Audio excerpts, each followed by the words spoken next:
আপনাকে আমাকে চেন? আমার আপনার মোবাইলে দেখছেন? হ্যাঁ, আপনার দুইটা ফ্যামিলি আছেন না? আচ্ছা, এইটা একটু নেন। বিসমিল্লাহ। আর নেন ইনশাআল্লাহ। তো দোয়া করবেন আমাদের জন্য। আমরা জাস্ট সবাইকে বলবো ইনশাআল্লাহ। হ্যাঁ, আসসালামু আলাইকুম। সবাই দোয়া করবেন। আসসালামু আলাইকুম ওয়া রাহমাতুল্লাহি ওয়া বারাকাতুহু। সুপ্রিয় দেশবাসী, দাওয়াতি মানবিক কাফেলা এই মুহূর্তে অবস্থান করছে মনোহরগঞ্জ মৈশাতুয়া ইউনিয়নে। এই মৈশাতুয়া ইউনিয়নের এই প্রত্যন্ত এলাকা জুড়ে চতুর্দিকে মানুষ গৃহ পানিবন্দী অবস্থা রয়েছে। এইমাত্র দেখেন, আপনারা একটু ডানে বামে তাকালে বুঝবেন যে চতুর্দিকে রাস্তাগুলো প্লাবিত, কোনো গাড়ি আসা যাওয়া করে না, কোনো নৌকো আসা যাওয়া করে না। এমন কিছু পরিবার আছে যেখানে এই পর্যন্ত কেউ এসে পুষতে পারে না। সেই দুর্বিষহ অবস্থাকে আমরা ধারণ করেই কিন্তু আজকে আমরা তথ্য নিয়ে কিন্তু এমন একটি জায়গায় আসছি। এখানে একটা মা ডাক দিয়ে বলছে যে হুজুর এদিকে আসেন, আমাদের এখানে কেউ আসে নাই। সুতরাং আমরা এখানে দুইটা পরিবার আছি, আমাদেরকে একটু খেয়াল করে যান। তো আমরা কিন্তু এখানে কিন্তু বাড়িতে প্রবেশ করছি। সুতরাং দেশবাসী, আপনাদেরকে অনুরোধ করে বলবো, হাই রোডের পাশে আপনারা ত্রাণগুলো হাতে হাতে হ্যান্ড ওভার না করে একটা নৌকার ব্যবস্থা করে যেভাবে হোক একটু ভিতরে এসে ঢুকবেন।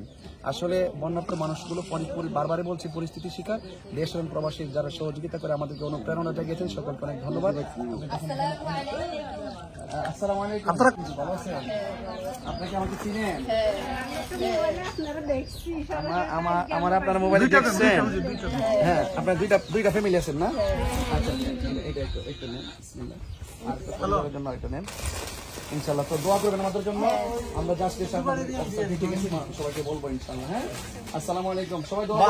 ও নদীরে তুই ভাঙলে আমারে ঘর, তোর কিনারে থাকতাম তুই করলি আমায় পর। ও নদীরে তুই ভাঙলি আমারে ঘর, তোর কিনারে থাকতাম তুই করলি আমায় পর।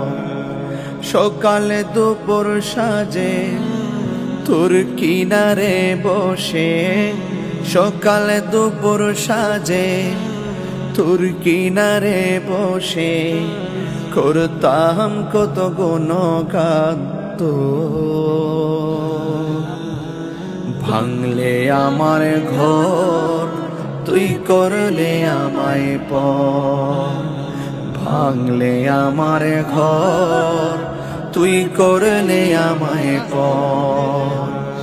ও নদীরে তুই ভাঙলে আমার ঘর, তোর কিনারে থাকতাম তুই করলে আমায় পর, তোর কিনারে থাকতাম তুই করলে আমায় পর।